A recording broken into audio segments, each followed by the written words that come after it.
रवि को कभी भूतों पर विश्वास नहीं था, यहां तक कि जब उसके दोस्त भूतिया जगहों की डरावनी कहानियां साझा करते, वो हंसता और कहता, भूत तो बस बच्चों को डराने की कहानियां हैं। लेकिन सब कुछ बदल गया उस रात जब वो शहर के बाहरी इलाके में एक पुराने होटल में चेक इन किया। बारिश तेज हो रही थी जब रवि पहुंचा। होटल, जिसका नाम मूनलाइट रेसिडेंसी था, बाहर से त्यागा हुआ लग रहा था। टिमटिमाती लाइटें, टूटी खिड़कियां और हवा में चरमराती जंग लगी साइन बोर्ड इसे गलत महसूस करा रही थीं। लेकिन रवि थका हुआ था, उसके पास कोई चॉइस नहीं था। अंदर रिसेप्शन मध्यम रोशनी में था। एक बूढ़ा आदमी काउंटर के पीछे खड़ा था, चुपचाप घूर रहा था। कमरा? रवि ने पूछा। आदमी ने धीरे से सिर हिलाया और उसे चाबी दी। कमरा 307, उसने धीमी आवाज में कहा। आधी रात के बाद खिड़की मत खोलना। रवि मुस्कुराया। अजीब नियम। बूढ़ा आदमी ने जवाब नहीं दिया। पहली रात कमरा 307 एक लंबे अंधेरे कॉरिडोर के अंत में था। हॉलवे की लाइटें टिमटिमा रही थीं जब रवि चला। एक पल के लिए उसे लगा जैसे कोई उसे फॉलो कर रहा हो, लेकिन जब वो मुड़ा, कोई नहीं था।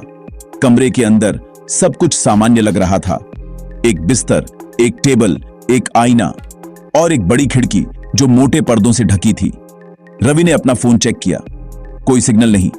बढ़िया, उसने बुदबुदाया। उसने कुछ स्नैक्स खाए और सोने के लिए लेट गया।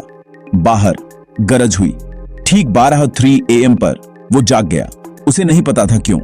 कमरा ठंडा महसूस हो रहा था और फिर उसने सुना खटखट खटखट खटखट। ये खिड़की से आ रहा था। रवि जम गया। क्या कोई बाहर है? तीसरी मंजिल पर? नामुमकिन। खटखटाहट तेज हो गई। खट खट खट।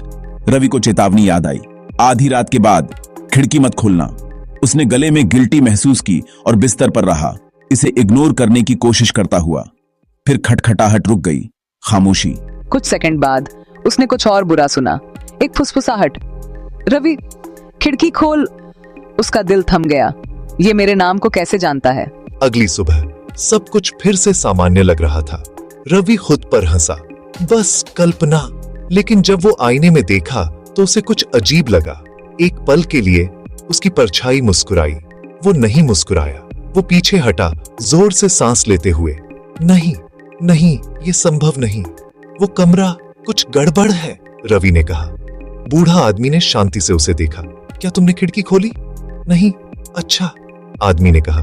तो तुम अभी जिंदा हो? रवि को रीढ़ की हड्डी में सिहरन महसूस हुई। सच? आखिरकार बूढ़ा आदमी बोला। कई साल पहले एक औरत उस कमरे में मर गई थी। वो अपने पति का इंतजार कर रही थी। हर रात वो खिड़की के पास बैठती, जब तक एक रात वो कूद गई। रवि चुपचाप सुनता रहा। अब आदमी ने जारी रखा। वो लौट आती है, वो खिड़की पर दस्तक देती है। अगर तुम खोल दो, वो अंदर आ जाती है। और फिर? रवि ने पूछा। बूढ़ा आदमी ने सीधे उसकी आंखों में देखा। वो तुम्हारी जगह ले लेती है। दूसरी रात रवि ने जाने का फैसला किया, लेकिन तूफान ने सड़कें डुबो दी थीं। वो फंस गया था। उस रात उसने दरवाजा लॉक किया, पर्दे बंद किए और जागने की कोशिश की। 12 AM, कुछ नहीं। 12:10 AM, अभी भी कुछ नहीं। रवि ने राहत की सांस ली। शायद ये खत्म हो गया। फिर खट खट खट। इस बार ये ज्यादा तेज था, ज्यादा आक्रामक। पर्दे हिलने लगे, भले ही खिड़की बंद थी। फुसफुसाहट लौट आई। रवि, मुझे अंदर आने दे। रवि ने अपने कानों को ढका। नहीं, ये असली नहीं। अचानक आईना टूट गया और टूटे आईने में उसने उसे देखा। एक पीली औरत उसके पीछे खड़ी। उसकी आंखें पूरी तरह काली थीं। उसका मुंह एक अप्राकृतिक मुस्कान में मुड़ा हुआ था। रवि मुड़ा, कोई नहीं। वो आईने की ओर वापस देखा। वो करीब आ गई थी। खिड़की खुलती है, खटखटाहट हिंसक हो गई। खिड़की कांपने लगी। बिना छुए ये धीरे धीरे खुलने लगी। रवि चिल्लाया और इसे बंद करने के लिए दौड़ा, लेकिन एक अदृश्य ताकत ने उसे पीछे धकेल दिया। ठंडी हवा अंदर घुस आई। और फिर एक हाथ, लंबा, पीला, नुकीली उंगलियों वाला, ये खिड़की के किनारे को पकड़ लिया। फिर उसका चेहरा दिखा, मुड़ा हुआ, मुस्कुराता हुआ। आखिरकार उसने फुसफुसाया। अंत अगली सुबह तूफान रुक गया था। होटल फिर से शांत लग रहा था।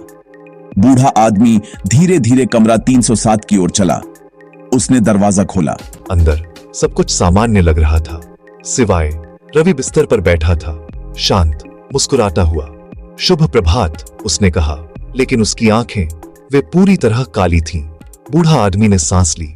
एक और, उसने फुसफुसाया। उस रात एक नया मेहमान आया और बूढ़ा आदमी ने उसे चाबी दी। कमरा 360, उसने धीरे से कहा, आधी रात के बाद खिड़की मत खोलना।